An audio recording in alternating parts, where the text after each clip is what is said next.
Hi everyone, I was white in the splits game and we played a French defense, and after bishop to b4 we entered a WInawer variation, something I've been studying lately. So I played down the main line, e5, c5 attacking the base of the pawn chain in the center. So a3 provokes the bishop and the main line continues bishop takes c3, b takes c3, and now this pawn on c3 is supporting my d-pawn in the center. But my opponent went for a sideline after a3. He played what's known as the retreat variation. So I knew the theory to this, at least for 8 or 9 moves, so I was happy to see it because I felt it does give white a clear, easy to find advantage. So the move here is b4, and you temporarily break the pin on your knight, and your knight is headed for the d6 square. Okay, and now black can take either pawn, b4 or d4, but the best move is the one my opponent played, c takes d4. Okay, if you take on b4, then the knight goes to b5, and this pawn pushes forward with check. You block the check with c3, and the bishop falls back to guard the d6 square, and then white takes the pawn on b3, and white has a really easy game. He's going to push to a4 and develop his bishop to a3. This bishop's going to go to d3. The knight probably will go to e2. If he needs to, he can push the c-pawn and attack black's center. He can push f4. He can castle kingside, and white is doing quite well. But my opponent went for the best move. He took on d4, and then still knight to b5 is the move, and bishop to c7 to protect the d6 square, and also attack e5. So I protect it with f4, still in theory, and then knight c6 is kind of a rare move, but it makes sense. And knight to f3 attacks d4 for a third time. And now my opponent played bishop to b8, and that move I had never considered before, so now I'm in new territory. I don't think it's a great move. The engine doesn't like it, and I think it's because black just cannot afford a tempo to preserve that bishop. So he's using a whole tempo to do that. So I take the time to play knight b takes d4. You want to take with that knight because that knight's going to get kicked if you don't, and so you want to save a tempo and take with that b knight. And then my opponent exchanged knights and then played bishop to d7, trying to get his bad bishop into the game somehow. And I played queen to g4, a standard move in a lot of positions in the WInawer, attacking that weak pawn on g7. And my opponent played king f8 to protect it. Maybe not the best move in this particular position. I actually don't mind this move here weakening the dark squares because of the pawn on f4 blocking out my dark square bishop. And if you analyze some of the possibilities here, you'll see that the particular characteristics of this position do allow for that move. I wondered if white could make a pawn sacrifice here with f5 to get the bishop into the game, but it just doesn't work. It turns out to be terrible. You're letting this bishop into the game, and you're freeing this bishop as well. So I think g6 was probably a safer attempt, but my opponent played king f8, and then bishop to d3, and so now I want to attack on the king side.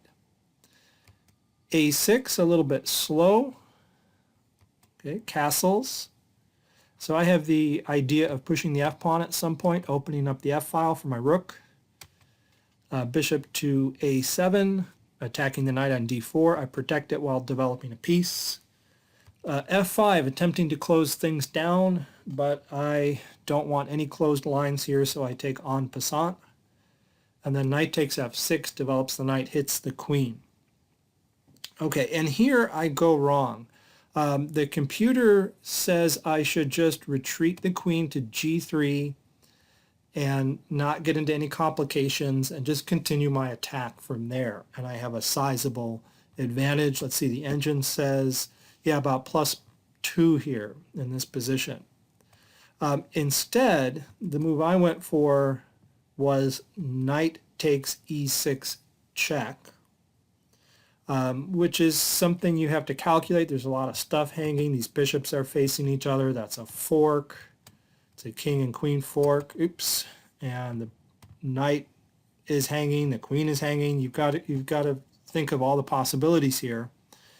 And I think the best move is what my opponent made. Bishop takes knight. And then queen takes bishop protects the bishop on e3. So it was a trade. And I'm trying to open lines here to the king. But the computer didn't like that. My +2 advantage goes down to all zeros now and says that black can get a draw by playing queen to d7, offering the trade of queens, which is not what my opponent did. But this is actually going to force the trade of queens, or so it seems, because the only square my queen would be able to go to without trading is the e5 square. But that seems to lose to knight to g4, forking the bishop and the queen, and the bishop is under attack by another piece as well. So it looks like white is going to lose a piece. But miraculously, somehow, this position is still all zeros, according to the engine. Let's check that out. Okay, -0.2. I think if you give it more depth, it might find all zeros. Yeah, it finds all zeros. It finds a draw. Well, it kind of, it's not sure, but I think it settles on a draw after a while. I think it finds a clear draw. Well, where is this mysterious draw? Well, this illustrates why chess is so hard. The draw is to sacrifice the queen. Okay, bishop takes a7, believe it or not, and then the queen gets taken, and you save your bishop with check. And now the engine says you can't move to the e file because rook a e1 is going to be too powerful of an attack with your king stuck in the center and your rooks on their original squares. So the drawing move for black is king the other way to g8.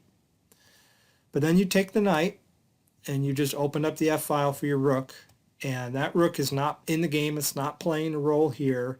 So white only has 2 bishops for the queen, but it's enough to find a draw. The engine suggests getting luft here, and then you give up this pawn. Nothing better than to take it, and you get your other rook active with tempo. Queen moves to g4 in the best line, and then the bishop comes to f5 to attack it. Queen moves away to c4, and then you get a perpetual check. Bishop to e6 check, forces the king to h7. Bishop to f5 check, and the king is forced back. The only other legal move here, pushing the pawn up, actually loses to an attack starting with rook to e7 check. We won't go into that. So we get this perpetual check. And this is why chess is so hard, and why all of these blitz games we are all playing are just really silly. Okay, we can't possibly see all of this stuff. All right, anyway, that's why taking on e6 with my knight was not the best line. It was rather to retreat the queen to preserve the advantage. But anyway, I did take, and luckily my opponent did not find the draw. He played a poor move, queen to c7. Okay, and this allowed me to exchange bishops and draw his rook off the back rank. So he's losing the tempo with that rook, and I can continue my attack. I get my other rook onto the e file. Right now there's no threat, but I'm developing and I'm building up my position. b5 looks reasonable. Your rook is now participating along the 7th rank. g4, and the threat there is g5, driving the knight away so that I can get a mate on the e8 square. So my opponent plays queen to f7 to stop that. I don't want to trade queens. I'm attacking. So queen to c8 check. He blocks with the knight. And then there's a lot of ways to finish this game off. White is winning a lot here.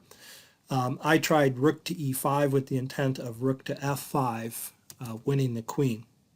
Also with the idea of doubling rooks on the e file. So g6 prevents rook to f5, good move. Before doubling on the e-file, I decided why not push f5, threaten to play f takes g6 and win the queen with the other rook.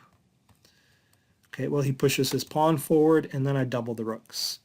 So now I'm threatening that knight, and threatening it 3 times, and there are only 2 defenders, and there's no way to defend it another time, and it's pinned. So this just simply wins a piece. So he runs away with his king. I take the piece. He plays for complications, threatens my queen, but I simplify by queen takes rook, queen takes queen, and then a rook to e7 check, forking the king and the queen. And so now I'm just up a piece, and it's very easy from here, especially with this stable situation on c2 and d3. So I'll just fly through these moves. I vacuum up a couple of pawns. And then I push a passed pawn here on the b-file. Drive the rook back. Okay, threatened rook to a8 here. There's nothing that can be done. Okay, and then in time trouble with about 5 seconds left, I just madly start making moves. And I queen again with mate. Okay, so it really does pay to know your opening theory. If I had not known that retreat variation of the WInawer, I could have eaten up a lot of time contemplating it, or I might not have found an opening advantage. All right, thanks for watching the video.